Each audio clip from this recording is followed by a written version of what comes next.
Major Humayun. अभिनंदन। क्या कर रहे थे आप हमारी हवाओं में? I am not supposed to tell you that, Major. You are supposed to tell me everything, Wing Commander. मैं बाथरूम जाना चाहूंगा, मेजर। अभी से?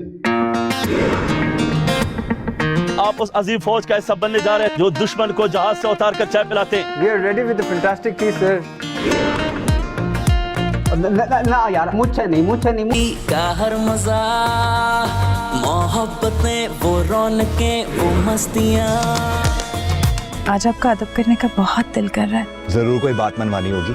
How did you do it? मतलब this is pure love. तेरी एक अदा के नाम किया सब वफा के नाम किया। तुम लड़कियों को पता नहीं क्यों लगता है जिंदगी एक फिल्म है। शहनाई बजेगी और फिर शादी हो जाएगी। जिंदगी में कुछ भी हमेशा के लिए नहीं होता, खास तौर पर एक आर्मी ऑफिसर के लिए। जब तक जिंदा हूं तुम यहाँ रहोगे। मैं कश्मीर जा रहा हूं। नाजरीन, इस वक्त मैं LOC से चंद 100 मीटर के फासले पर हूं और जो आप सामने चोटियां देख रहे हैं, जंग मुंह के जोर से नहीं बल्कि जज्बे और ईमान से लड़ी जाती है। They try to fight with us. We will surprise them. इस दफा सरप्राइज नहीं, शॉक देना है साथ।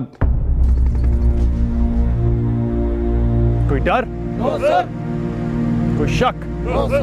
I said fire!